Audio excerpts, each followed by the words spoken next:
Hello there. I thought what we would do today is a video where I talk, and I asked people on Instagram a little while ago, what would you like to see me do a video on? And one person said your favorite Pelikan. I'm not sure if that was meant as a joke because I never posted about Pelicans, but I thought it was a very good opportunity to talk about some brands and then likes and dislikes. And if you don't mind, I'm going to kind of expand this to my favorite Montblanc and my favorite Pelikan. And here's the thing. I absolutely have favorite pens from those brands. For Pelikan, absolutely an M1000. I love that pen. I love the nib, but I don't own one.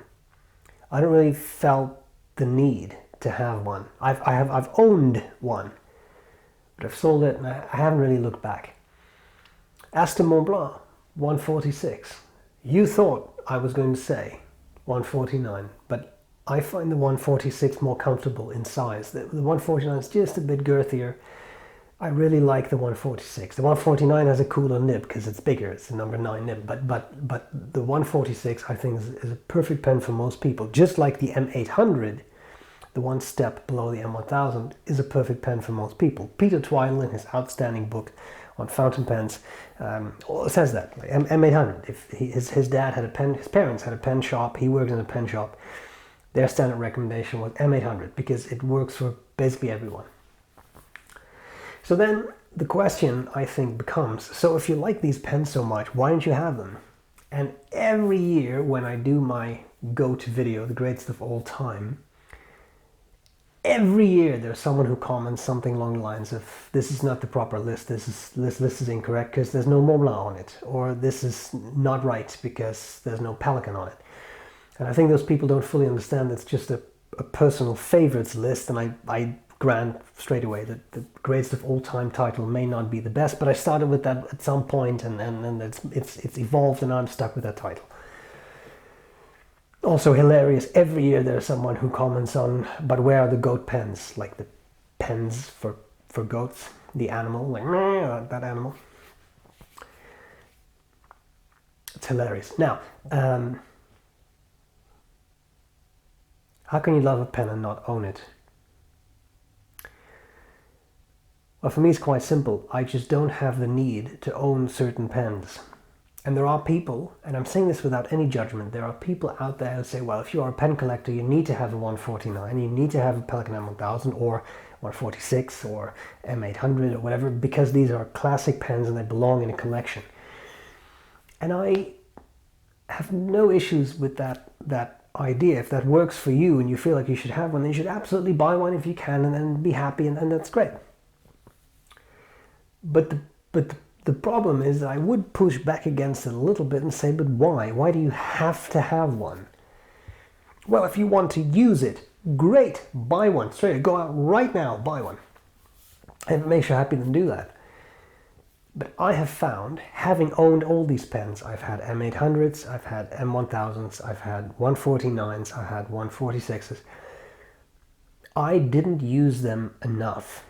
I would use them once in a while, and especially the M1000. We had some fancy nibs that have been discontinued, like triple broads and such. Fantastic, beautiful nibs. Even with the regular broads, the M1000 nib is special. It's not only huge, it's soft, it yields a bit, it's wonderful to write with. But I have a couple of other pens that also have really nice nibs, and I like those pens more. One of the reasons, and there are a couple reasons, but one of the reasons I don't need to own an M1000 or 149 for me is that I don't really like the finishes that much. I just don't. The green for the M1000 is classic. It's a beautiful classic striated pen design. I love it. You could watch a movie from, set in the 1950s. Someone could have an M1000 or probably a bit smaller, M800. It wouldn't look out of place. It just looks classic. Even if it was modern made, it wouldn't look out of place. And likewise, the Montblanc's timeless design, that cigar shape, the black and gold, it's a little boring. To me, it's a little boring. And this may be I don't know, a shallow response or something, but I do care about the way a pen looks. And when I whip out my say classic pens, LB5, expensive pen, the money those things sell for on the street now is beyond obscene. That's getting grotesque, but it's a beautiful material, and I love it so much. But if I then look at a black M149, what if I look at a black Meisterstück 149? I think there's nothing wrong with it. I'm not condemning it, right? I'm not judging it. It's just not for me. And please don't take this the wrong way. Please do not now fight back. It's not boring, it's classic. You can feel that way. That's perfectly fine. But I feel, for me, it's not worth having, even though I can enjoy it. I feel that if anything, at some point, I wouldn't mind having one of the vintage 149s when they had ebonite fees and when they had that kind of stuff. But now you're talking about a historical piece, and you're not talking about a modern-made pen. So the looks for me are a bit of an issue. Then there is the nibs. I've had issues with Montblanc nibs, supposedly perfect nibs. I've had issues with them. Likewise, I've had issues with Pelikan nibs, especially the broader nibs. I've seen over-polished nibs. I've also seen absolutely beautiful nibs from both of these brands. So you win a few, you lose a few. Although the nibs are fun, I really wish Pelikan still made their triple broad nib. I'm sure it doesn't sell as much as a fine or a medium, but I would love to see that.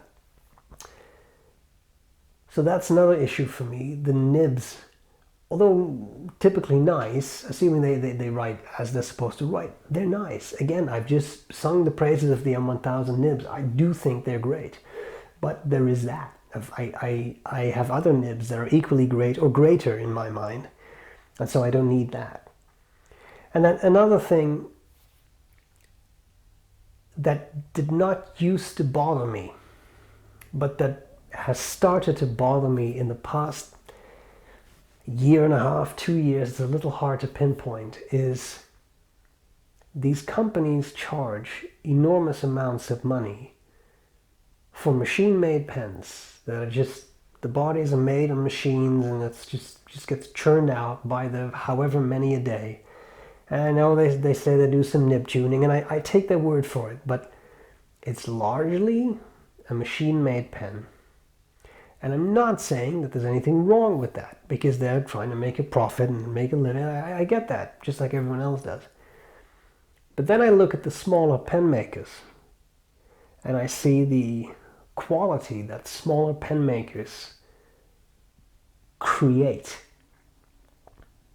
for a fraction of the price. And some of those are more expensive too, I know that, but often for a fraction of the price of one of those big pen companies. So now you have, when I say handmade, I know you can debate that. If someone uses a lathe, then they're not really like hand carving a pen or something, but still, there is much more handwork involved in that than there is in, here's the 149 machine that makes 10,000 149s a day. I don't know if they really make 10,000, but you get the point. Like that gets machine made. To me, that's a big difference as well. And a good example of that really blew me away is I have one of Pierre Miller's pens from Desiderata Pen Company. Every time I use that pen, I am blown away by the threads. This is a minute detail. You unscrew the cap, and then on the barrel are threads. There's almost no step down. It's made so perfectly that it just transitions from barrel into section. These are, I think I can say this without a doubt, the best threads I have ever seen on a pen. And I know that sounds like a really weird thing to mention here, but those threads are so smooth. You barely even feel the ribs in them. You don't feel them dig into your skin. They're just perfect. And that pen cost a fraction of what a 149 or even a 146 or an M800 or whatever would cost. And I find it a lot more fun. It's a fun filling system too, with sort of like a push filler. Great. Beautiful material. I love everything about that pen. But that is a pen made by a man. That's a person made that pen, and I know that person. I've been in the same room as that person. I've had conversations with that person. So I know him. And I also know that if tomorrow I drop that pen and I step on it and it cracks, he can help me fix it, and he will help me fix it, right? Like, I mean, you understand, within reasonable parameters. But I mean, if I would need a new cap, he would make me a new cap, and I would be happy to pay for it, right? I'm not asking for free, but I mean, that would happen. I've told this story many times about the Edison Pen Company, but they did exactly that. I broke my own cap with stupid action, and they fixed it, and there was no charge. Not because B.R.E. Brown needed, but that's their policy. We want you to be happy. You need a new cap, we'll make you a new cap. You bought the pen, it's fine. That, to me, that mentality of, look, we care. We are a small company. We want you to be happy. We're happy when you're happy. And when you're not happy, we're not. And we'll try to fix it. I've heard many stories about Montblanc. I've experienced it myself once. Sending in a pen for repair is not easy. There's a flat rate that you pay for just them looking at your pen. I'm not trying to suggest this. I'm not saying this as a dig at Montblanc. But there is that. There's a flat rate. You pay for the repairs. You pay for the parts. You pay for everything. Try that with a small pen company. They would have that attitude. They would be out of business very quickly. But they care, and they put that effort in. And as I said, in the past, again, I think about 2 years or so, I've really started to appreciate that. And there are other examples. Take a slightly, not slightly, a bigger scale operation, Conid in Belgium. I know it's difficult to get their pens, and I know it's not ideal. I know people have waited for a long time. I know all these things. But I have a king size, and I also had to wait longer than anticipated, longer than I said, but I got my pen. I love it. That pen is inked up several times a year, almost continuously, because I love it, because it's perfect.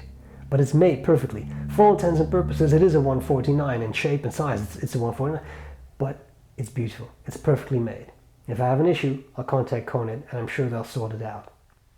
So these kinds of companies, they mean a lot to me, and it's become more important to me to support those kinds of companies rather than the enormous mass-produced pen companies. And I think that is a natural point to end. So my advice to new pen users has shifted a lot. When people ask me what's the first pen I would buy, well then, yeah, not something too expensive, right? Lamy Safari remains a good bet. Pilot Metropolitan remains a good bet. But if they ask me, okay, but now for a next pen, whereas before I might have said, well, I don't know, Lamy Studio, Lamy 2000, I now say, go to a small pen company. Check out Desiderata, Edison Pen Company, Atelier Lusso. Some of these are more expensive than others. I know that, but look at what you have. Look at what you like in their lineup. They'll hook you up. Like, they will set you up with a pen that will make you happy and that you will love using. And if not, they will fix it until you're happy. That's almost a guarantee.